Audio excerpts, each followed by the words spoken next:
My name is Jessica Thompson, and I'm 34 years old. What I'm about to share happened 6 months ago, on a night that should have been a celebration, but instead became the evening my family shattered in front of 50 witnesses.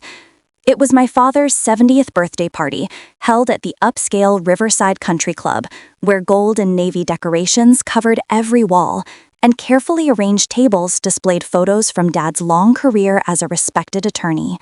That night was supposed to honor him, a man who always preached about integrity and family loyalty. Instead, it became the night my parents publicly disowned me, right there in front of everyone, extended relatives, family friends, neighbors, because I refused to pay my sister Rachel's $200,000 mortgage. In that moment, my mom's voice rang out like a bell. "You're no daughter of ours." Gasps, whispers, shocked stares. 50 pairs of eyes pinned me to my chair as if I were a criminal. Most of those people believed I was heartless, selfish, the kind of woman who would let her own sister and her 2 young kids become homeless. That was the story my parents and Rachel spun that night. That's the version of me they wanted everyone to believe. But what no one knew, not my parents, not Rachel, not the judgmental aunts whispering at the next table, was that I had evidence in my purse that would expose the truth. Evidence of years of lies, manipulation, and financial abuse. Evidence that would turn the entire room against them in a single moment.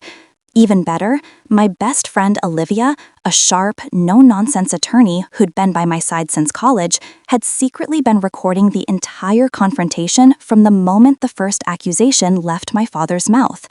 They thought they were setting me up for a public shaming, but they had no idea the stage was about to be flipped on them. That night, my entire family turned on me, but before it was over, the truth came out, and the people who tried to ruin me ended up exposing themselves instead. If you've ever been treated like a walking ATM by family, expected to fix everyone else's problems while being called selfish for having boundaries, then this story is for you. The Riverside Country Club ballroom looked like something out of a magazine that night. Navy and gold banners stretched across the walls, with Happy 70, David Thompson, printed in bold, elegant letters. The tables were covered with crisp white linens, each centerpiece a glowing arrangement of lilies and candles. Around the room, framed photos of Dad's career milestones, his first day at the law firm, newspaper clippings from high-profile cases, smiling family portraits, were carefully displayed like pieces of a museum exhibit. I arrived 2 hours early, as usual, to help with the setup. That was always my role, the dependable daughter, the one who never had to be asked. I arranged name cards, straightened chairs, and made sure every table setting was perfect. As I worked, I noticed something that immediately set a sour tone for the evening. The prime table near the stage, right next to Mom and Dad, had been reserved for Rachel, her husband Mark, and their 2 kids, Ethan and Lily. My spot, however, was tucked near the back with distant relatives I hadn't spoken to in years. A small detail maybe, but it was a familiar one, a quiet reminder of where I stood in the family hierarchy. "Classic move," a familiar voice said behind me. I turned to see Olivia Carter, my best friend since college, standing there in a sleek black dress and a knowing smile. Olivia was more than just a friend. She was a successful lawyer who'd seen firsthand how my family operated. She knew the favoritism, the manipulation, and the way I was always expected to pick up the pieces. "Let me guess," Olivia continued, smirking. "Rachel gets the spotlight, and you get, well, the leftovers." "Pretty much," I sighed, smoothing down a tablecloth. Some things never change. By the time the guests started arriving, the ballroom buzzed with laughter and chatter. Dad was in his element, shaking hands and telling stories. Mom floated around like a queen, hosting a royal banquet, glowing with pride. Then, at 7:30 sharp, Rachel finally arrived, late, of course. She swept into the room looking flustered, Mark trailing behind her carrying Lily, while Ethan clung to Rachel's hand. Rachel went straight to Mom, whispering urgently, her face tight with worry. I caught snippets of their conversation, though I couldn't make out the words. What I did notice was the way Mom and Dad kept glancing at me, their expressions unreadable. Meanwhile, Mark stood apart, silent and stiff, eyes glued to his phone like he wanted to disappear entirely. Something was definitely off. As I watched Mom and Rachel whispering near the gift table, a familiar knot of frustration formed in my stomach. I'd seen this scene play out so many times before. Rachel in some sort of crisis, Mom hovering like a devoted bodyguard, and me on the outside, waiting to be told what sacrifice I'd need to make this time. To understand why that night boiled over the way it did, you have to know our history. From the time we were teenagers, Rachel and I lived in completely different worlds, even though we grew up under the same roof. I was the responsible one. At 16, while most kids were going to football games and hanging out at the mall, I was working evenings at a local diner, saving every dollar I could. My parents didn't have the money to send me to college, so I figured it out myself. Scholarships, grants, and late-night study sessions after long shifts. It wasn't easy, but it taught me discipline and independence. By 24, I had graduated at the top of my class with a degree in accounting, passed my CPA exam, and started working for a mid-sized firm. I clawed my way up, eventually opening my own practice. Every bit of my success came from sweat, sacrifice, and relentless determination. Rachel, she lived in a different reality. Rachel was the golden child, the one my parents constantly shielded from consequences. She dropped out of college twice, once because the professors didn't understand her creative spirit, and the second time because she was too stressed. Each time, Mom and Dad paid her tuition without hesitation, chalking it up to bad luck. Over the years, Rachel launched one failed business after another. First, there was the trendy boutique that lasted 6 months, then the gourmet food truck that never got the proper permits. After that, a short-lived wellness coaching venture that mostly involved posting inspirational quotes online. Each failure came with the same story. If I just had a little more money, I could make it work. And every single time, my parents opened their wallets. Meanwhile, whenever I needed even a fraction of help, I was told, "You're independent, Jessica. You don't need help. You're doing fine on your own." The stark contrast was impossible to ignore. 5 years ago, Rachel came directly to me with what she called a golden opportunity. She and Mark had found an investment that was guaranteed to succeed. She needed $50,000 and promised she'd pay me back in 2 years, with interest. Against my better judgment, I agreed, but I wasn't going to be naive about it. I drafted a formal, notarized loan agreement with clear repayment terms. Rachel signed it eagerly, swearing up and down that this time would be different. Of course, it wasn't. Within a year, the excuses started. The economy, the kids' school expenses, Mark losing his job, payments never came. Not even a single dollar of interest. Every time I brought it up, she turned on the waterworks, and my parents scolded me for being too rigid and not understanding family priorities. Over the past decade, I've watched Rachel drain tens of thousands of dollars from everyone around her. My parents' retirement account, small loans from relatives, even part of our grandmother's inheritance that was supposed to be split equally between us. And me? I've been saving every spare penny for my dream condo. After years of renting, I finally have $210,000 tucked away, a deposit that represents security, freedom, and the life I've built entirely on my own. But that night, in that ballroom, I could feel it coming. They wanted me to give up everything I'd worked for, all to rescue Rachel from yet another disaster of her own making. And this time, I wasn't going to let it happen. For the first hour, everything felt surprisingly normal. Guests mingled, laughter filled the air, and the smell of roasted chicken and garlic butter rolls drifted through the ballroom. Dad was in his element, moving from table to table with a wide smile, shaking hands, and telling old war stories from his days in the courtroom. Dinner was lively and warm, filled with clinking glasses and chatter. Even I started to relax, catching up with a few cousins I hadn't seen in years. Olivia sat beside me, offering quiet commentary and making me laugh when Aunt Grace made yet another passive-aggressive remark about my single lifestyle. When the cake finally arrived, a towering 3-tier masterpiece of chocolate and gold, we all gathered near the stage. The lights dimmed, everyone sang happy birthday, and Dad blew out the candles to thunderous applause. I expected him to launch into a thank you speech about gratitude, family, and the blessings of turning 70. Instead, his expression shifted into something somber, his booming attorney's voice taking on a weight that immediately silenced the room. Before I thank you all for being here, Dad began, standing tall at the head of the room, there's a family matter I need to address, something that affects not only our immediate family, but everyone who cares about us. A murmur rippled through the crowd. My stomach tightened.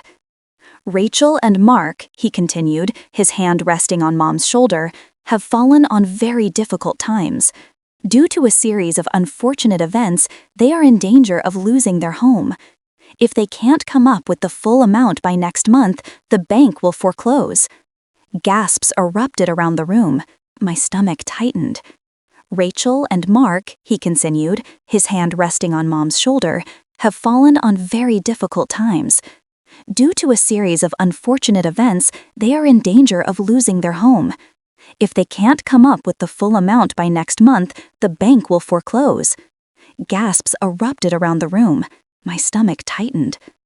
Rachel and Mark, he continued, his hand resting on Mom's shoulder, have fallen on very difficult times. Due to a series of unfortunate events, they are in danger of losing their home. If they can't come up with the full amount by next month, the bank will foreclose. Gasps erupted around the room. My stomach tightened. Rachel and Mark, he continued, his hand resting on Mom's shoulder, have fallen on very difficult times. Due to a series of unfortunate events, they are in danger of losing their home. If they can't come up with the full amount by next month, the bank will foreclose. Gasps erupted around the room. My stomach tightened. Rachel and Mark, he continued, his hand resting on Mom's shoulder, have fallen on very difficult times. Due to a series of unfortunate events, they are in danger of losing their home. If they can't come up with the full amount by next month, the bank will foreclose. Gasps erupted around the room. My stomach tightened. Rachel and Mark, he continued, his hand resting on Mom's shoulder, have fallen on very difficult times. Due to a series of unfortunate events, they are in danger of losing their home. If they can't come up with the full amount by next month, the bank will foreclose. Gasps erupted around the room. My heart started pounding. Dad paused dramatically, then turned toward me. Thankfully, he said, his voice brightening, Jessica has graciously agreed to step up and cover this amount. For a split second, I thought I'd misheard him. The world seemed to tilt on its axis as 50 pairs of eyes swung in my direction. I'm sorry, I managed, my voice barely above a whisper. Mom jumped in before I could say more, her tone sweet but sharp as a blade. You're the successful one, Jessica. No husband, no children, no real obligations. This is what family does. We help each other. Whispers spread like wildfire. 200,000? Must be nice to have that kind of money. Poor Rachel, those kids. Rachel's sobs grew louder, her shoulders shaking dramatically. Lily looked up at her, tears streaming down her tiny face. Mommy, she whimpered, are we really going to lose our house? Rachel hugged her tightly, making sure everyone saw. Not if Aunt Jessica helps us, sweetie. My pulse roared in my ears. Olivia squeezed my hand under the table, a silent reminder to stay calm. I rose to my feet slowly, scanning the crowd of expectant faces. For the record, I said clearly, my voice cutting through the noise, I never agreed to this. For a long moment, no one moved. The only sounds were Rachel's exaggerated sobs and the clinking of silverware as someone nervously set down their fork. I swallowed hard and steadied my voice. Dad, Mom, everyone, I need to be very clear. The money you're talking about, that's my entire life savings.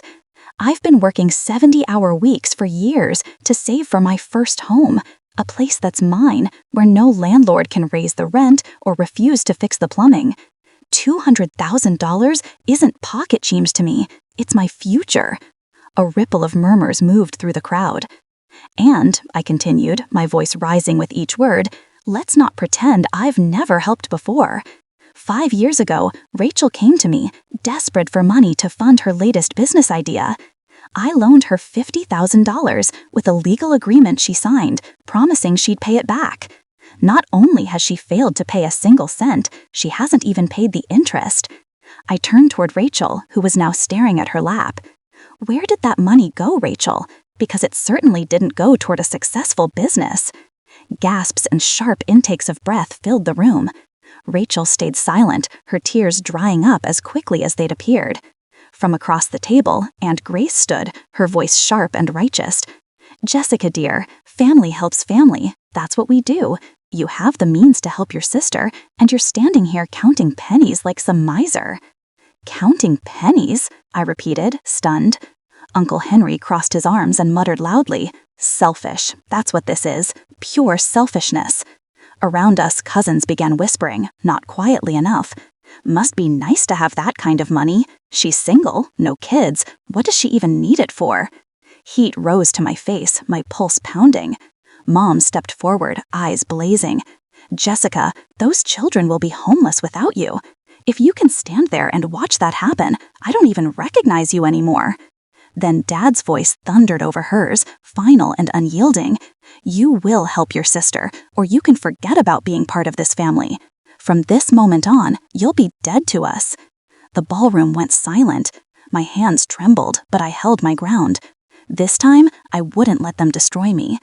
I stood there, my hands steady now, even as my heart hammered against my ribs. "Is that your final decision?" I asked slowly, scanning the room. "You're disowning me because I won't hand over my entire life savings to bail out Rachel? Everyone here is a witness to this, correct?" Uneasy murmurs rippled through the crowd. A few people shifted uncomfortably in their seats. I saw Mrs. Parker, our longtime neighbor, frown deeply. Even some of Dad's old colleagues exchanged troubled glances. Mom crossed her arms, chin lifted high. "Yes, if you refuse to help, you are no daughter of ours." Dad slammed his palm against the table, making the glasses jump. "You heard your mother. We're done here." Actually, a calm, precise voice cut in. "We're just getting started." Olivia rose from her chair, her expression sharp and unflinching. Slowly, deliberately, she held up her phone. "For the record, I've been recording this entire conversation since the moment David announced Jessica's so-called agreement to pay Rachel's mortgage." Gasps erupted. Mom's face twisted in outrage. "You can't do that. That's illegal." "Not here," Olivia replied smoothly. "This is a public venue with 50 witnesses. There's no reasonable expectation of privacy. Everything said here tonight is admissible evidence." The room went dead silent. I reached into my purse and felt the edge of the envelope I'd brought, just as Olivia had advised. I'd hoped I wouldn't need it, but a part of me had known this moment was coming. "Well," I said, pulling it out and holding it high so everyone could see, "since we're talking about who helps whom, let's clear up a little misunderstanding." Rachel's eyes widened. Her hands, which had been clutching Lily dramatically, fell to her sides. "Jessica, don't." I ignored her. "This," I said, my voice steady and strong, "is a notarized loan agreement signed by Rachel 5 years ago. At the time, she begged me for $50,000 to fund a new business. She promised she'd pay it back in 2 years with 5% annual interest. She hasn't paid a single cent, not one." Gasps and whispers filled the air. I unfolded the document, the gold seal gleaming under the chandelier.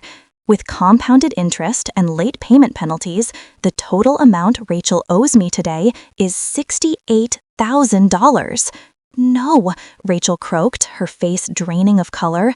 That's not true." Dad snatched the document from my hands, scanning it quickly. His face went through disbelief, shock, and finally a cold, hard recognition. "This is real," he said, almost to himself. The crowd buzzed louder now. A few relatives who'd been glaring at me moments ago suddenly turned their glares on Rachel instead. "I have proof of every transaction," I continued. "Bank statements, text messages, even screenshots of Rachel promising to make payments next month. She lied to me, and she lied to all of you." Mark's brother, Daniel, who had been quiet all evening, suddenly stood up from the back of the room. His voice shook, but his words were clear. "That's not all she's lied about." Rachel whipped her head around. "Daniel, sit down." He ignored her. Rachel also opened 3 credit cards in Linda's name, $30,000 total, maxed them out. Your mom doesn't even know they exist. The room erupted into chaos. Mom clutched her chest. What? No, that's impossible. I only have 1 card. Mark, who had been silent and detached all night, finally looked up, his face ashen. It's true, he said quietly. I found the statements last month. No, Rachel shrieked. They were for the kids, groceries, clothes. Lies, Mark snapped, his voice breaking. That money went to casinos, all of it. You've been gambling for years, Rachel.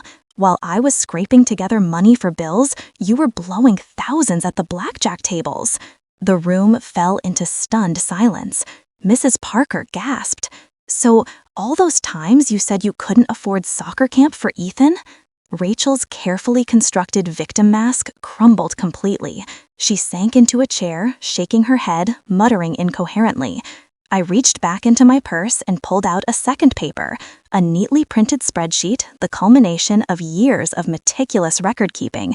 If anyone doubts this, I said, unfolding it slowly, here's a full breakdown of every single dollar Rachel has taken over the past 10 years. I began to read. June 2015, $5,000 emergency medical bills, spent on a vacation to Cancun, Instagram posts confirmed. December 2016, $8,000 for car repairs, bought a designer handbag and jewelry instead. March 2017, $12,000 for the boutique rent, store closed in 6 months, unpaid. September 2018, $3,000 for kids' school fees, public school, which is free. Money went to the casino. Each item was like a dagger slicing through the room's tension. Faces turned pale, conversations halted. Even the children sat silently, too stunned to speak. I lowered the paper. The total, not including the fraudulent credit cards, comes to nearly $120,000.